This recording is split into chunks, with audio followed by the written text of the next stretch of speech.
There's been a louder debate over the past couple of days here. We're seeing even a split among some Republicans who disagree with Donald Trump on this, that it's time to loosen the restrictions, let go of the reins, and allow Ukraine to use U.S.-provided weapons offensively against Russia. Do you agree? Yes, and I've been saying it for months. We need to remove the handcuffs from Ukraine so that it can fight back and position itself to win this war. I mean, if the United States had had to wage World War II with these kinds of restrictions in place in our own aerial bombardment campaigns, we would not have won World War II.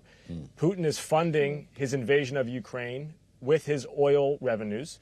And if we authorize Ukraine to use F-16s and ATACMS to strike oil refining capacity, particularly the 4 plants around Moscow that account for a fifth to a third of all Russia's oil refining bandwidth, we can severely impair Putin's ability to fund his war economy. So if that's true, Congressman, then what reason do you see the administration maybe holding back on this? What's the worst that could happen here?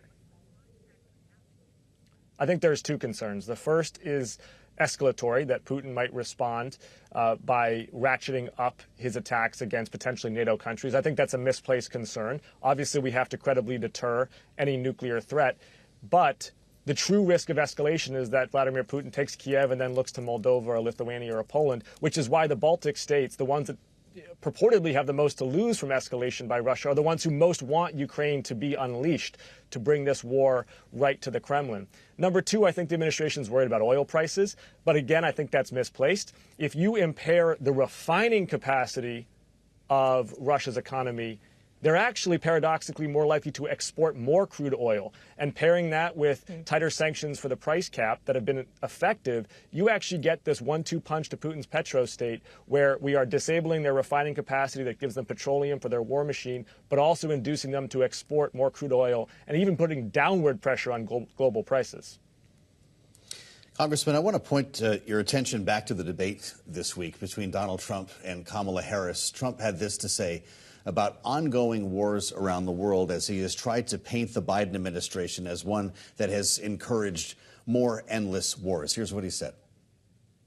We have wars going on in the Middle East. We have wars going on with Russia and Ukraine. We're going to end up in a third world war, and it'll be a war like no other because of nuclear weapons, the power of weaponry. I rebuilt our entire military. She gave a lot of it away to the Taliban. She gave it to Afghanistan. Congressman, he just said a lot, and I want to remind our viewers and listeners that you commanded infantry in the war in Afghanistan as a Marine with combat experience. Your thought on this? We hear this not only from Donald Trump, but other Republican critics of the administration, that in Trump's tenure, there were no new wars. How do you respond to that with your experience in Afghanistan as well, as he's pointing fingers at Kamala Harris about the U.S. withdrawal? So first of all, Donald Trump would be a threat to national security should he take back the Oval Office. And that's not just my opinion. That's the opinion of his former vice president, his former defense secretary, his former chairman of the Joint Chiefs of Staff, and his former national security advisor. They think he is unfit to be commander-in-chief, partially because he was so roundly out-negotiated by the Taliban in Doha, setting the stage for the challenging decisions that Joe Biden had to make in ending America's endless war. Now, you mentioned I served in Afghanistan. I did, and I saw the mistakes in a nation-building exercise. I also, though, served in Panama as the head of a special operations mission that trained Panamanian public forces. I saw the efficacy of using U.S. military might to train and empower host countries. That's what we're doing in in Ukraine. That's what we're doing in Taiwan. That's what we're doing with South Korea and Japan. That's what we're doing in the Middle East with Israel. We are empowering other democracies to fight for their freedom and against terrorist actors, particularly the axis of Iran, China, and Russia. That is the highest leverage application of U.S. military might, and that's what I expect Kamala Harris would continue as commander-in-chief.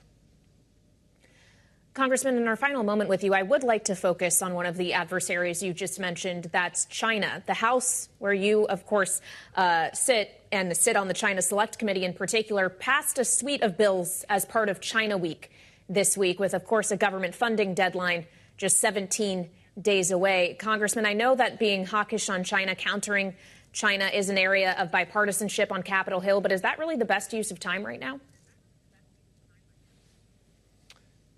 they weren't hawkish bills. They were messaging bills for Speaker Johnson. If he wanted to be thoughtful about outcompeting China, we would have done de minimis reform that would have closed some of the loopholes they're using to evade our customs regime. He would have done fentanyl legislation.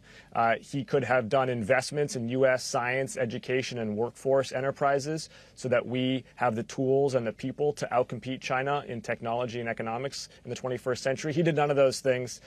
Instead, he put meaningless headlines up for his frontliners to vote for. It was a waste of an opportunity.